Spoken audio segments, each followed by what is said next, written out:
warga peradilan terkait dengan litigasi atau persidangan elektronik itu sebetulnya apa sih Pak? Persidangan secara elektronik. Untuk di sidang elektroniknya ini sendiri, untuk litigasi, apa sih yang dilakukan para pihak ini, yang bisa dilakukan para pihak terhadap litigasi ini Bapak? Potas Podcast PTA Semarang.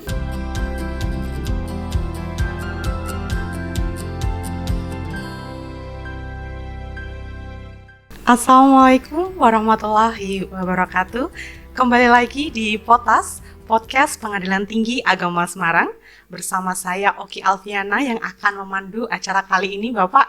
Dengan tema kita hari ini ada litigasi atau persidangan secara elektronik. Saya sudah bersama narasumber kita, ada Hakim Tinggi Pengadilan Tinggi Agama Semarang, Bapak Dr. Andes M. Basir, MH. Mari kita sapa terlebih dahulu. Assalamualaikum Bapak. Waalaikumsalam warahmatullahi wabarakatuh. Bagaimana Bapak kabarnya hari ini Bapak? Alhamdulillah baik. Alhamdulillah sehat ya Bapak ya. Jadi kita tetap masih harus semangat di tengah-tengah bulan puasa ya Bapak ya. Iya, semangat. Iya betul. Ya, warga peradilan, dengan tema kita hari ini terkait dengan litigasi atau persidangan secara elektronik. Untuk awalan ya Bapak bisa dijelaskan kepada para warga peradilan terkait dengan litigasi atau persidangan elektronik itu sebetulnya apa sih Pak? Ya, kalau istilah litigasi itu adalah singkatan dari elektronik litigasi, artinya persidangan secara elektronik. Jadi persidangan litigasi ini adalah persidangan yang tadinya secara manual itu diubah menjadi persidangan secara elektronik. Ya. Berarti untuk para pihak tidak perlu datang ke pengadilan gitu ya Bapak ya? Bisa dikatakan seperti itu ya Bapak ya? Oke, baik. Nah, untuk setiap kita berbicara terkait dengan persidangan pasti kan ada dasar hukum atau landasan hukumnya Pak. Nah, bisa dijelaskan Pak dasar hukum dari persidangan elektronik ini? Ya, jadi dasar hukum persidangan elektronik itu dimulai pada tahun 2019 dengan keluarnya SEMA nomor 1. Kemudian SEMA ini dirasa ada kekurangan, perlu penyempurnaan, maka di tahun 2022 dikeluarkan SEMA nomor 22, itu yang melengkapi persidangan elektronik. Berarti diperbarui untuk lebih menyempurnakan terkait tata cara persidangan secara elektronik ya Bapak? Ya. Oke, nah untuk latar belakangnya Pak, apa yang melatar belakangi adanya persidangan elektronik atau litigasi ini Pak? Ya, jadi latar belakang lahirnya ya persidangan elektronik itu karena sebenarnya asas peradilan itu adalah cepat, sederhana, dan biaya ringan. Tetapi dengan persidangan secara manual itu sulit untuk tercapai. Makanya dirancanglah persidangan elektronik itu untuk mewujudkan asas itu. Oke, berarti untuk mewujudkan asas peradilan yang cepat, biaya ringan. Iya, sederhana, maka diwujudkanlah sidang litigasi ini ya Bapak ya. Oke. Nah, untuk sidang litigasi sendiri ini Bapak, apakah bisa dilakukan terhadap semua perkara atau perkara-perkara tertentu saja? Ya, jadi untuk saat ini perkara yang bisa dilakukan secara sidang elektronik itu adalah perkara gugatan. Jadi yang ada pihaknya penggugat, ada tergugat, seperti perkara hibah, cerai, wakaf, ekonomi syariah. Jadi untuk perkara pidana dan permohonan volunteer itu belum diatur. Belum ada peraturan yang mengatur Bapak, berarti belum ada dasar hukumnya ya Pak ya?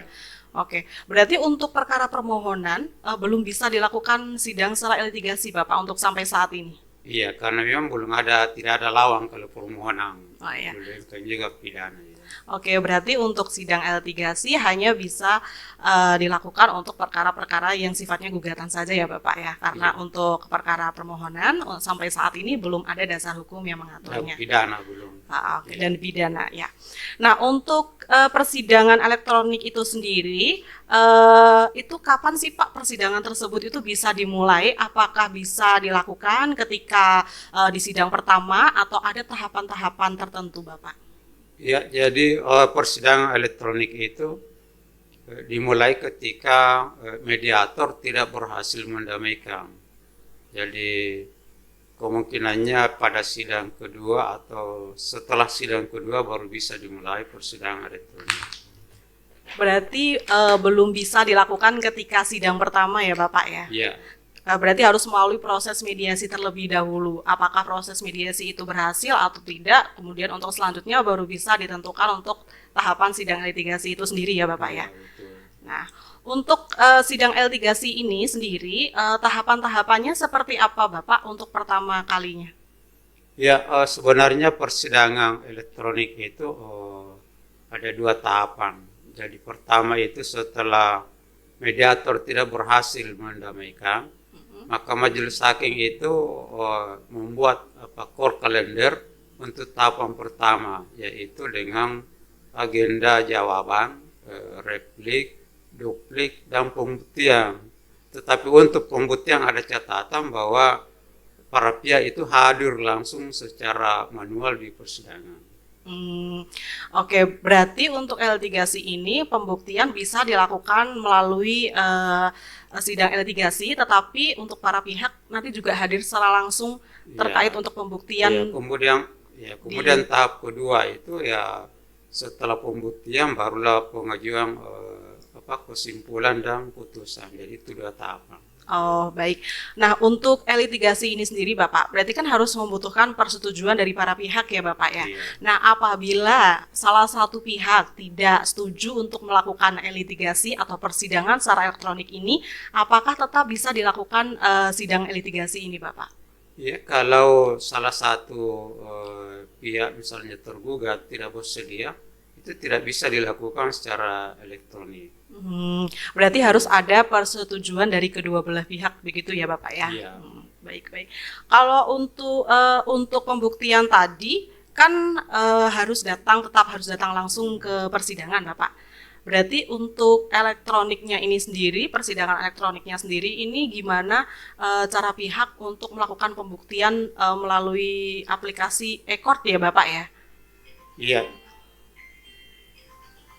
Jadi kalau pembuktian itu kan alat bukti sebenarnya itu sudah dikirim oleh para pihak,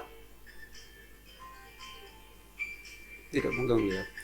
Nah ini boleh ini dulu nggak? Oh matikan dulu aja. Ini nanti bisa di-cut sih Pak. Bisa jadikan nanti ya. Ini sangat mengganggu, ini saya saja.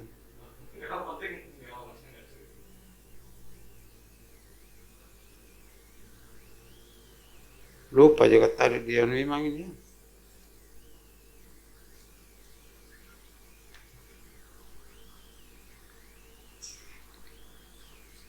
Ya sudah.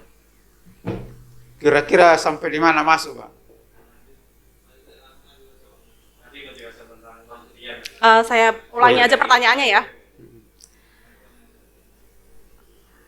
Nah, untuk pembuktian itu sendiri, tadi kan para pihak harus datang langsung ke pengadilan ya Bapak ya. Nah, untuk di sidang elektroniknya ini sendiri, untuk litigasi, apa sih yang dilakukan para pihak ini, yang bisa dilakukan para pihak terhadap litigasi ini Bapak? Ya, kalau pembuktian itu kan ada bukti tertulis.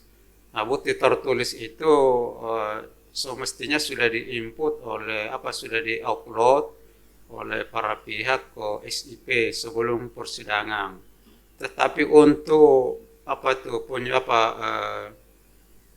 mencocokkan antara fotokopi bukti itu dengan aslinya itu kan di depan persidangan.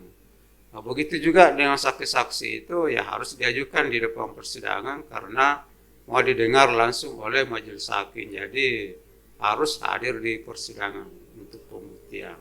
Oh baik. Nah untuk apakah di dalam persidangan litigasi ini sendiri juga bisa dilakukan perlawanan atau intervensi dari pihak ketiga Bapak? Ya, jadi ketika ada pihak ketiga yang ingin mengajukan perlawanan itu pada dasarnya dibolehkan. Hanya saja ada ketentuannya, ketika para pihak ketiga itu ingin mengajukan perlawanan harus bersedia mengajukan secara elektronik, jadi harus ada akunnya. Kalau tidak, ya itu tidak diterima. Tidak bisa dilakukan perlawanan atau intervensi secara elektronik gitu ya Bapak ya. Jadi harus setuju melalui litigasi itu sendiri juga nggih Pak? Jadi harus dia mengajukan juga, bersedia juga untuk secara elektronik, baru bisa diterima. Nah, dari tadi kita sudah singgung mengenai sidang secara elektronik itu sendiri ya Pak ya. Nah, kemudian latar belakangnya adanya sidang secara online ini atau persidangan litigasi itu kan pasti kan ada manfaatnya ya Pak ya. Bisa dijelaskan Pak, manfaat dari adanya sidang litigasi ini apa saja sih Pak? Ya, jadi kalau manfaat sidang litigasi itu saya kira sangat banyak yang dirasakan oleh pihak. Ya, diantaranya itu bahwa dengan adanya persidangan litigasi, para pihak kan sudah tidak hadir lagi di persidangan. Kemudian para pihak kan sudah tidak ada antri menunggu berjam-jam lagi di persidangan.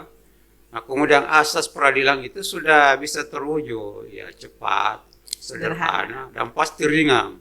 Kemudian manfaat yang lain itu sudah dirasakan transparansi peradilan. Misalnya jadwal sidang yang sudah dibuat itu kan sudah jelas.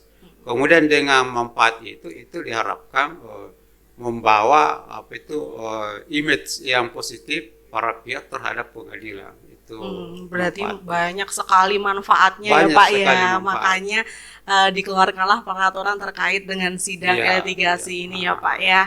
Nah, tentunya selain manfaat pasti ada kelemahan dari sidang litigasi ini sendiri ya Bapak ya. Untuk kelemahannya Bapak bisa dijelaskan apa saja sih biasanya kendala-kendala yang dialami baik hakim itu sendiri atau para pihak terkait dengan sidang litigasi ini? Iya, jadi meskipun banyak manfaat yang dirasakan, tapi pasti ada kendala. Jadi kendala itu yang bisa kita hadapi itu yang kendala eksternal ya dari pihak luar. Biasakan para pihak itu tergugat tidak setuju persidangan litigasi. Atau ada yang setuju tapi tidak ada akun, dia belum ada akun. Tapi ini kan bisa dibantu oleh pegawai. Kemudian kendala yang lain itu mungkin para pihak yang jauh alamatnya di pegunungan atau di perkampungan yang tidak ada internet ya, sulit diakses internet itu kendala tersendiri. Nah, kemudian di internal kita di pengadilan ya, tentu kendalanya itu masih kurang SDM yang kompeten terhadap IT. Kemudian tentu biaya yang butuh perawatan terhadap peralatan. Kemudian tentu perubahan budaya ya dari sistem manual ke litigasi itu ya. Elektronik itu perlu penyesuaian. Jadi memang masih kendala. Kita tadi sudah membahas banyak sekali terkait sidang elektronik atau litigasi. Bisa untuk closing statement ya Pak ya, bisa diberikan closing statementnya terkait dengan tema kita hari ini. Silahkan Bapak. Oh ya baik Ibu ya. Jadi sebagai closing statement-nya bahwa persidangan elektronik itu dirancang untuk memberikan pelayanan yang terbaik kepada para pihak, ya khususnya untuk pemenuhan kebutuhan dan kenyamanan para pihak. Hanya saja keberhasilan sidang litigasi itu tentu harus didukung oleh berbagai pihak ya. Jadi harus ada komitmen dari berbagai pihak tentang kerja sama yang baik antara hakim, pengacara dan masyarakat ya, termasuk para pihak itu. Jadi perlu kerjasama ya. Nah, baik warga peradilan, kita sudah tiba di penghujung acara dengan closing statement dari Bapak Basir mengenai sidang litigasi atau persidangan secara elektronik, yang dimana tadi litigasi atau persidangan elektronik ini diadakan guna untuk mempermudah para pencari keadilan, dalam hal ini adalah masyarakat, dalam bersidang di pengadilan, sehingga tidak perlu datang langsung ke pengadilan, cukup melalui aplikasi yang sudah disediakan oleh Mahkamah Agung. di mana bisa mewujudkan asas peradilan yang cepat, sederhana, dan biaya ringan. Dan untuk Bapak Basir, terima kasih waktunya hari ini sudah bersedia menjadi pengisi materi di Potas kali ini. Bapak, semoga Bapak Basir sehat dan sukses selalu ya Pak ya. Ya, sama-sama. Nah, tiba saatnya kita harus berpisah, warga peradilan. Pergi berkelana mencari jati diri. Saya Oki Alfiana pamit undur diri. Wassalamualaikum warahmatullahi wabarakatuh. Waalaikumsalam.